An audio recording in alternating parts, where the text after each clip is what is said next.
네, 그리고 그 첫 번째는 근데 좀 첫 번째가 대화가 될지 모르겠는데 첫 번째 이슈는 일단 후쿠시마 오염수 방류 문제 한번 들여다볼게요. 오늘부터 사흘 동안 이 방류정 검사에 들어가거든요. 일본의 원자력 규제 위원회가. 그리고 나서 이 검사에서 별다른 문제가 없으면 증서 발행하겠다는 거잖아요. 그리고 이 증서 발행되면 언제든 방류해도 문제 없다는 거고. 이 민주당에서 어제 방류 막을 골든타임 얘기를 얘기하면서 정부가 최소 6개월은 보류를 요구해야 된다. 지금이라도 좀 일본 정부 상대로 할 일을 해라. 뭐 이런 취지로 읽히는데 어떻게 보세요? 일단 김용태 의원. 글쎄 뭐 민주당이 지금 하는 행동들은 전 너무 내년 총선을 앞두고 총선의 표를 의식해서 굉장히 피플리즘 발언들을 하시는 것 같아요. 그러니까 저는 지금 정치가 국민들께서 보시기에 이 공수가 바뀐 상황 코미디라고 보실 것 같아요. 물론 국민 안전은 굉장히 중요한 문제인데 무슨 말이냐면 2021년에 여야가 이미 국회에서 이 오염수 관련해서 규탄 결의안을 채택했었잖아요.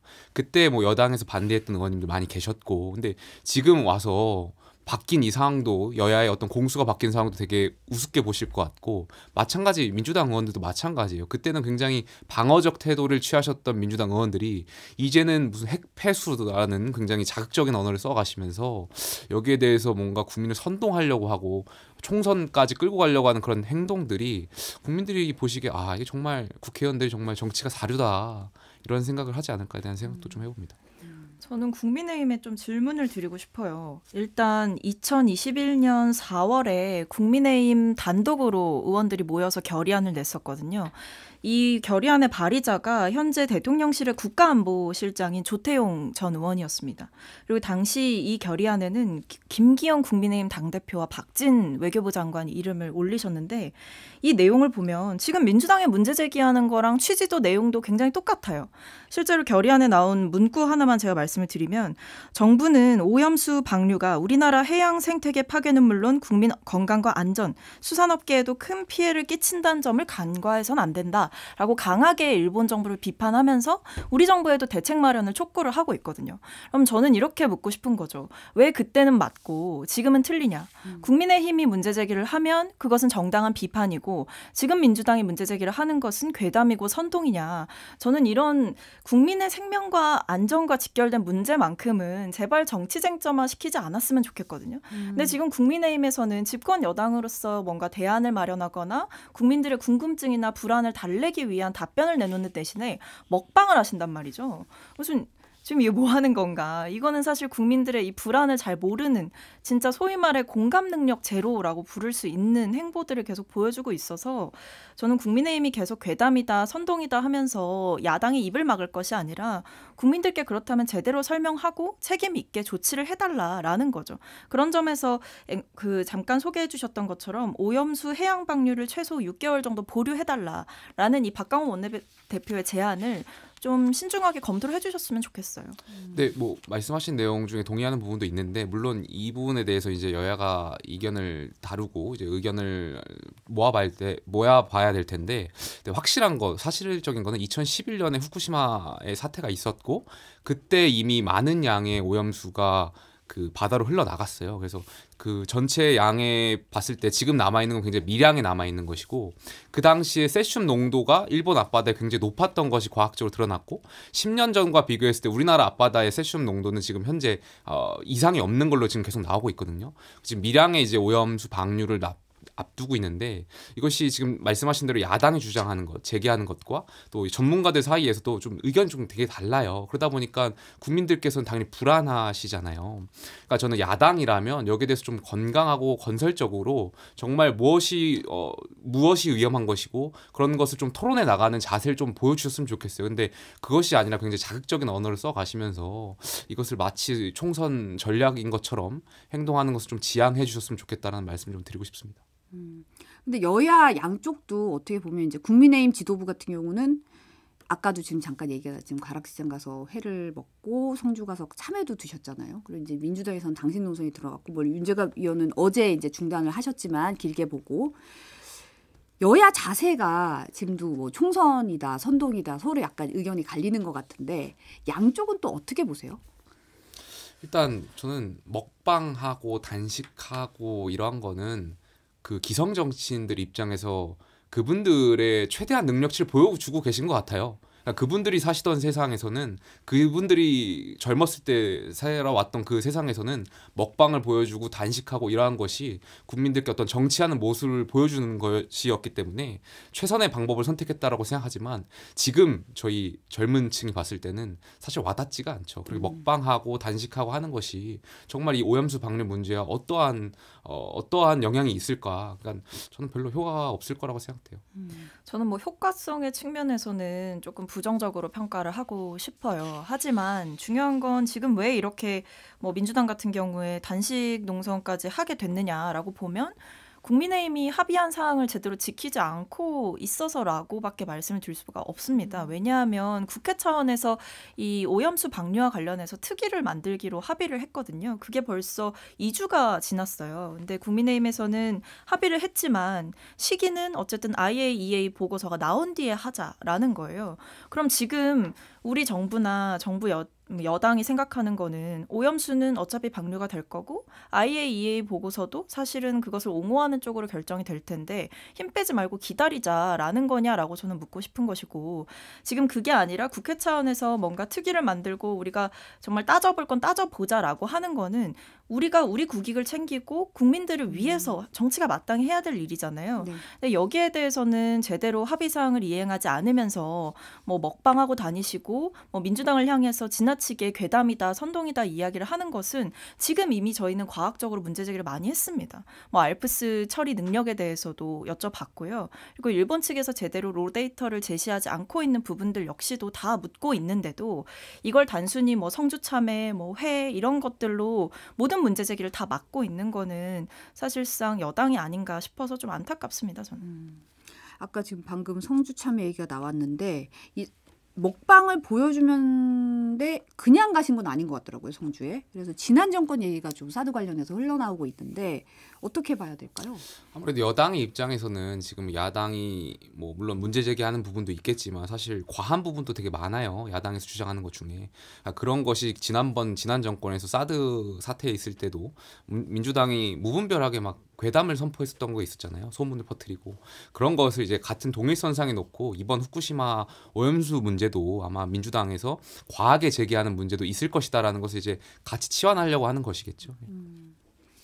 근데 뭐 저는 이게 성주 참회 이야기하면서 민주당이 당시에 뭐 괴담을 선동했다 이렇게 이야기를 하지만 어쨌든 사드 배치에 대한 반대의 명분은 분명히 외교적으로 봤을 때도 있었던 것이고 또 전자파라든지 이런 인체에 유해할 수 있다라는 부분을 정식으로 배치되기 전에 충분히 따져봐야 된다라는 점에서 저는 의혹 제기를 했다. 그건 잘했다라고 생각을 하거든요. 근데 지금 국민의힘이 보여주고 있는 모습은 사드 배치 문제라든지 이런 일들을 통해서 지금의 오염수 방류 문제를 마치 정당화하려는 듯한 느낌을 받는단 말이죠. 그러니까 그때 민주당이 문제 제기를 했던 것이 국민의힘이 봤을 땐 잘못됐던 것이고 그러므로 지금 오염수 방류에 대해서 문제 제기를 하고 있는 그 어떤 내용도 사실은 괴담이나 선동에 불과하기 때문에 답할 가치가 없다. 이렇게 치환을 하고 있는 것 같은데 사실 과연 민심이 그럴까? 저는 그렇지 않다라고 생각을 하거든요. 국민의힘에서는 마치 뭐 소금 사재기나 이런 것들이 민주당 때문에 일어나는 일이다라고 하는 것으로 주장을 하지만 사실 납득하기가 어렵죠. 국민들이 요즘 다 객관적으로 판단을 하고 정보를 접하시는 세대인 만큼 지금 국민들이 소금 사재기를 하는 거는 그만큼 정부의 대응이 못 믿었다는 거거든요. 근데 그런 못 믿음을 해소할 생각은 안 하고 자꾸 뭐 사드 환경평가를 고의로 지연시킨 게 문재인 정부다라는 말도 안 되는 음모론을 퍼뜨리고 지금 오염수 방류에 대해서도 괴담이다 선동이다 이야기하면서 알프스라는 기계를 30년 동안 돌려야 되는데 이게 10년간 8번 고장났다는 사실에 대해서는 구체적으로 대안이나 앞으로 문제가 발생했을 때 어떻게 수습할 건지 이런 거에 대해서는 전혀 고려가 없는 듯한 모양새란 말이에요. 그럼 국민들은 당연히 불안한 거죠. 저는 이게 뭐 국민의힘 입장에서는 지금 과거에는 그렇게 결의안까지 내면서 일본 정부 규탄하셨지만 윤석열 대통령이 지금 노선을 바꿨기 때문에 여기에 장단을 맞추고 있는 것으로 보이는데 그렇다고 하더라도 좀 적당해야지. 저는 뭐 이게 정신 승리만으로 될 문제는 아니지 않습니까? 오염수 방류라는 게 결국에는 30년 동안 길게 장기적으로 일어날 일인 거고 바다라는 거는 해류가 있고 저희에게 돌아올 수 있는 영향이 무지막지한 부분이 있기 때문에 여기에 대한 정당한 문제 제기는 힘을 합쳐도 모자라다. 저는 그렇게 생각을 해서 힘을 좀 합쳐주셨으면 좋겠습니다. 그러니까 짧게 마무리를 하면 그러니까 국민들께서 여당에 바라는 점은 그 지점인 것 같아요. 그러니까 마치 여당과 정부가 일본 정부를 대변하는 듯한 그런 태도는 좀 지양해달라. 그러니까, 네.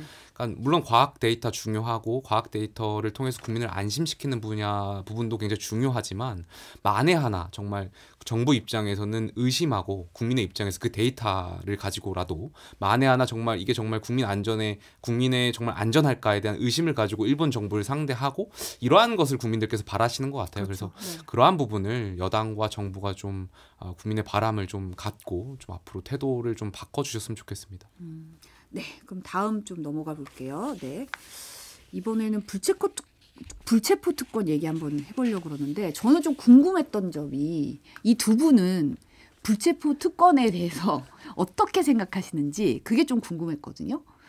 먼저 박 의원은 어떠세요? 저는 이제 과거에 이게 국회의원에게 부여된 헌법적인 권리였다라는 점에서는 뭐 그 취지는 알고 있습니다. 그러니까 국회의원이 본인의 뭐 양심이나 소신이나 철학에 따라서 의정 활동이 불가능했던 시대가 사실은 있었잖아요. 뭐 독재 시대라든지 말 잘못하면 갑자기 끌려가고 이런 시대들이 있었기 때문에 저는 국회의원에게 주어진 또 하나의 방어권 측면에서 불체포 특권이 있다라고 이해를 했지만 사실 지금 같은 상황에서 불체포 특권이라는 것에 공감하실 수 있는 국민이 얼마나 되실까라는 생각은 해봅니다.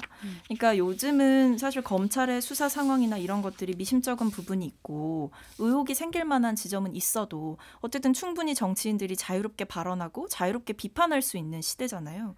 그런 점에서 불체포 특권을 활용해서 뭔가 개인의 안위를 지키려는 듯한 모양새가 계속해서 보여진다면 국민들이 봤을 때 이 특권은 필요 없는 특권이다라고 말씀하실 것 같다. 그리고 저는 요즘의 정치는 좀 그런 평가를 받고 있다라고 생각을 합니다. 그래서 사실 불체포 특권은 약간 과거의 유산처럼 되어 있다고 생각을 해요. 그 지위 자체가.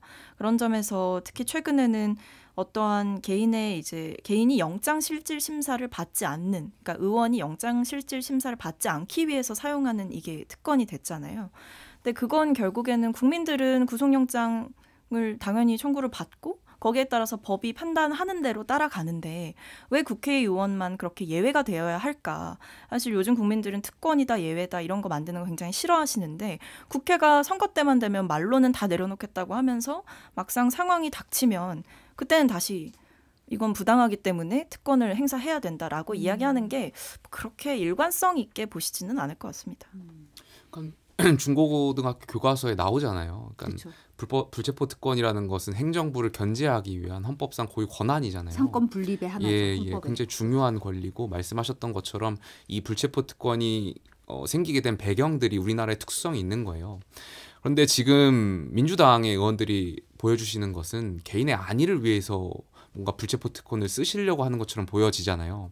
민주당뿐만은 왜냐하면 아니죠. 왜냐하면 여당은 제가 이 말씀 드린 이유는 권성동 의원이나 저희 정찬민 의원 같은 경우 불체포 특권을 포기하겠다. 그래서 그 야당 의원들 향해서 통과시켜달라. 그래서 영장 심사를 받으러 가겠다 해서 가셨어요.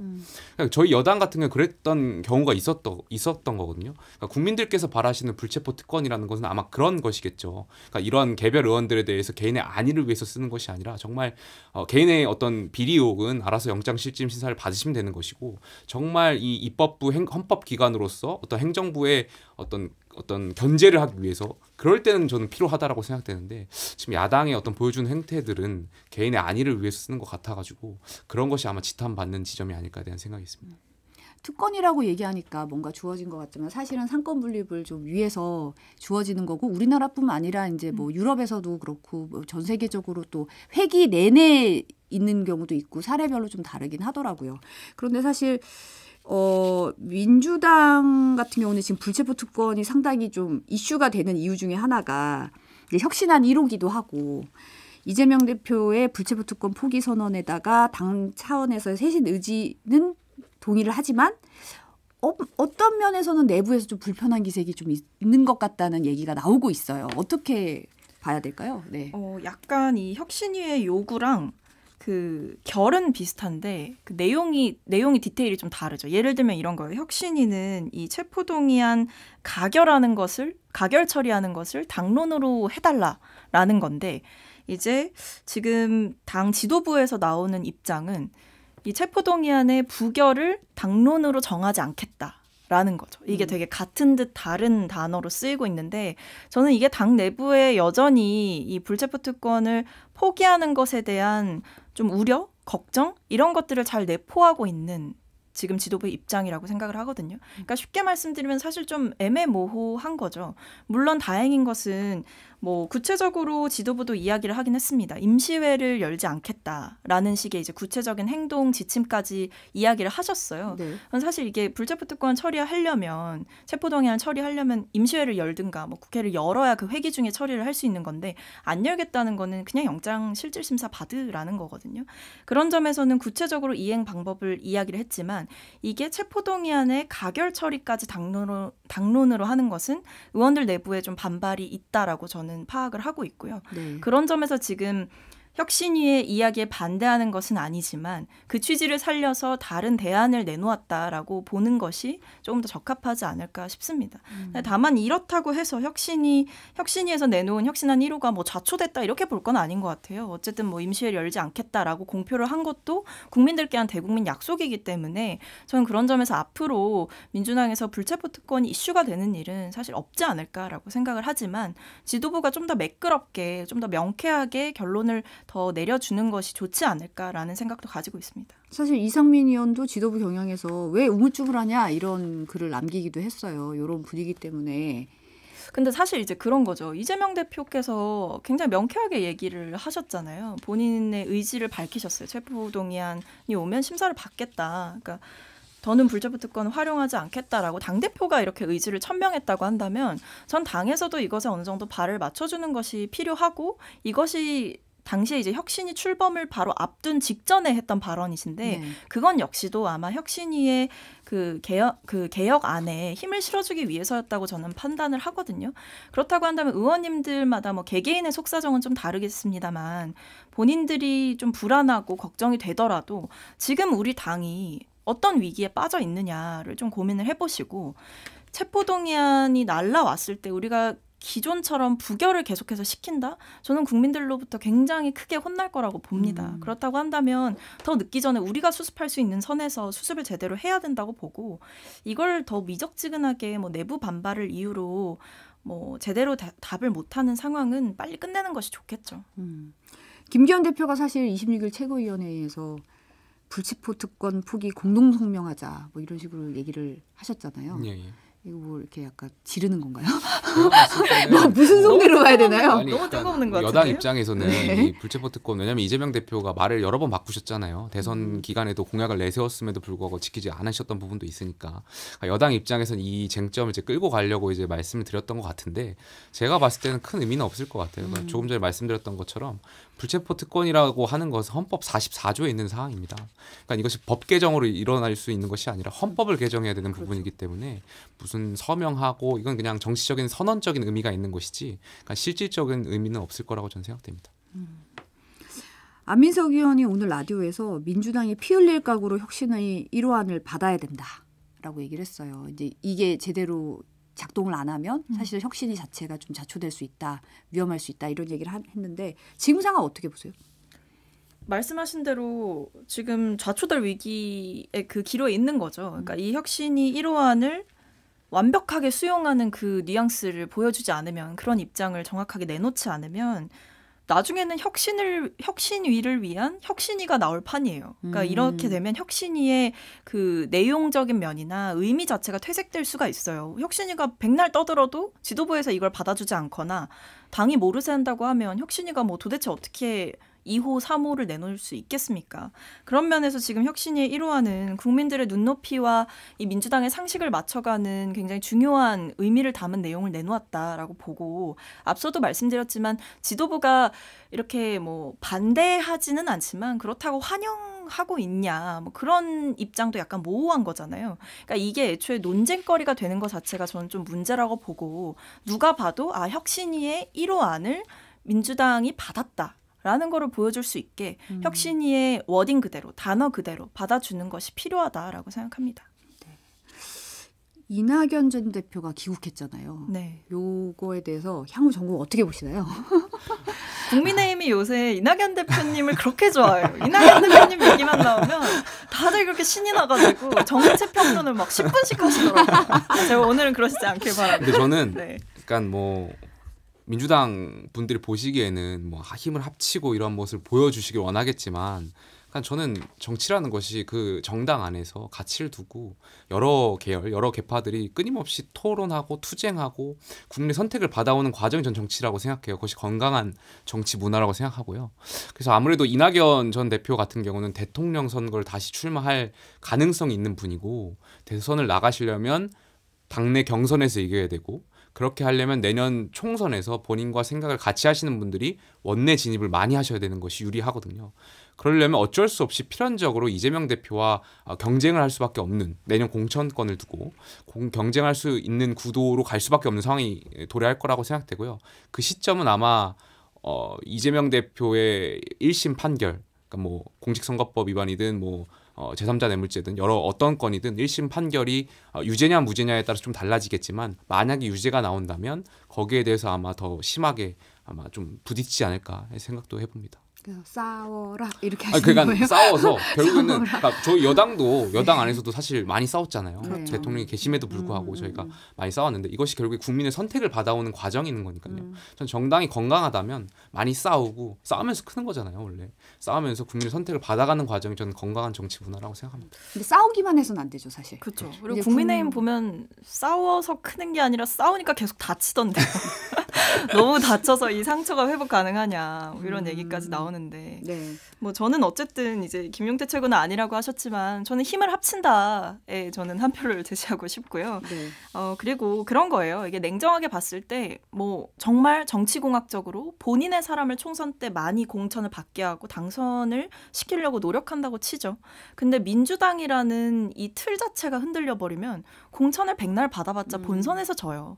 그걸 정치인들이 다 모르지 않거든요. 그렇기 때문에 당내에서 지금 이견이 있고 해도 당을 다 뛰쳐나가지 않는 이유가 결국에는 이 당을 제대로 세우는 것이 중요하다라는 걸 모두가 알고 있기 때문이라고 생각합니다. 그런 점에서 여러 해석이나 여러 뭐 음모론이나 가설이 있지만 결국에 지금은 어쨌든 힘을 먼저 합치는 게 중요하겠다라고 알고 계시리라 생각합니다. 지금 민주당의 틀이 바뀌어 있는데 뭐 이재명의 민주당을 만들겠다라고 여러 차례 당대표께 선언하셨는데 뭐 틀이 바뀌었죠.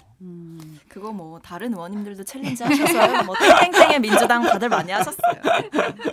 네. 사실 공천 얘기 나오면 국민의힘은 네. 또 이슈가 있잖아요. 이슈 있죠. 있죠. 네. 어제 시선 집중에서 하태경 의원이 검사 공천 되면 총선 망한다. 이거는 대통령도 알고 있다라고 얘기를 하셨어요. 이거 검사 공천 근데 피할 수 있나요?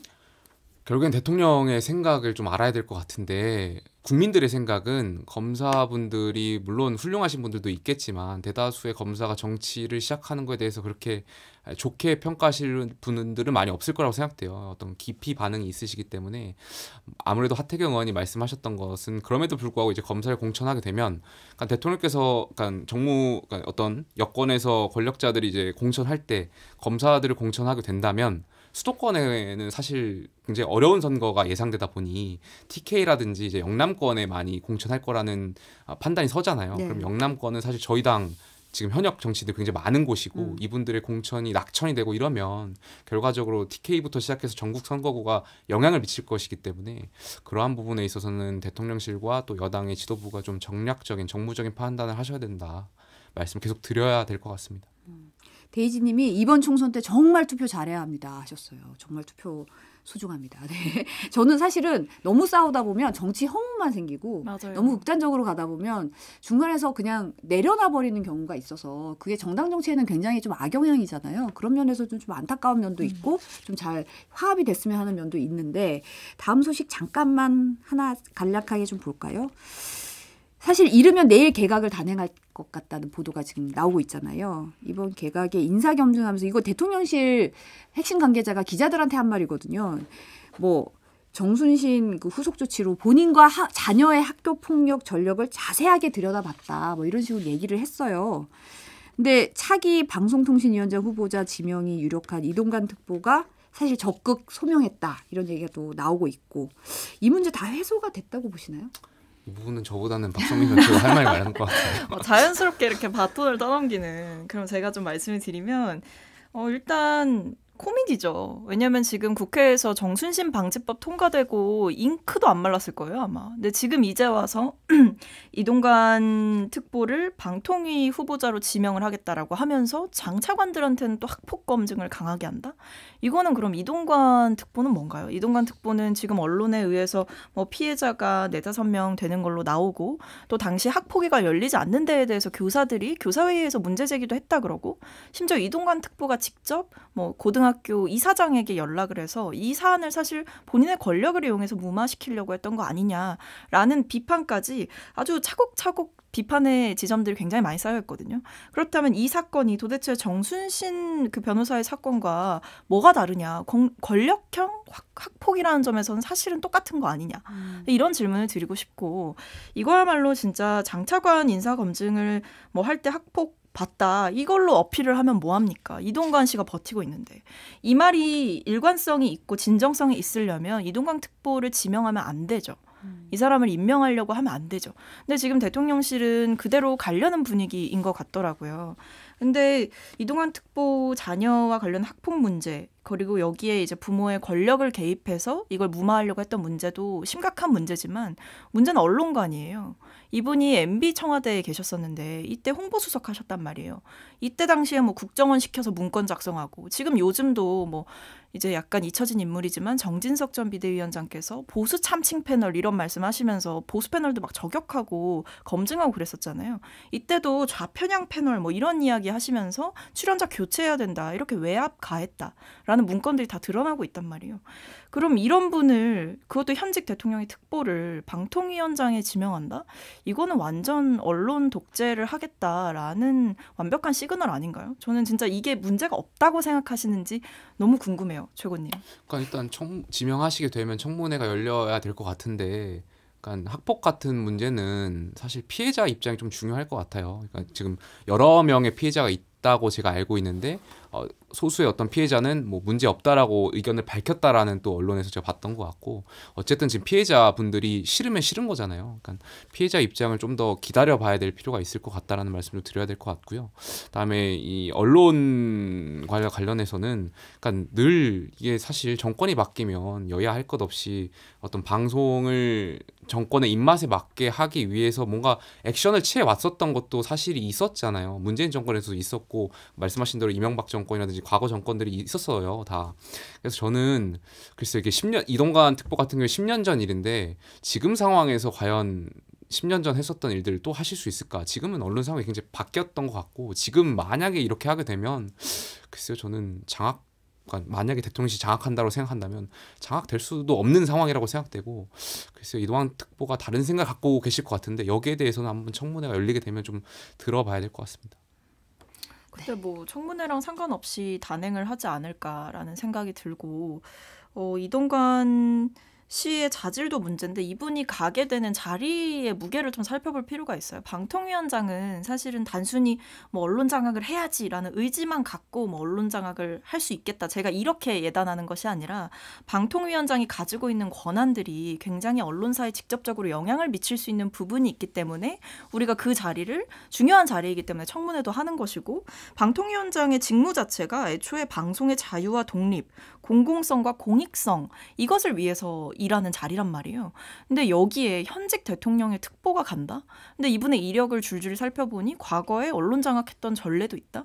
아니 방통위원장이라는 자리가 앞서 말씀드렸듯이 방송의 공공성과 독립성을 위한 자리이지 언론 장악 경력직을 뽑는 데가 아니잖아요. 그러니까 저는 도대체 왜 이 방통위원장이라는 자리를 이런 식으로 오염을 시키느냐라고 좀 문제 제기를 강하게 하고 싶고 그리고 이렇게까지 언론에서 강하게 비판을 하고 야당에서도 합리적인 문제 제기를 하고 있음에도 불구하고 사실상 버티기 전략을 하고 있다고 봐요.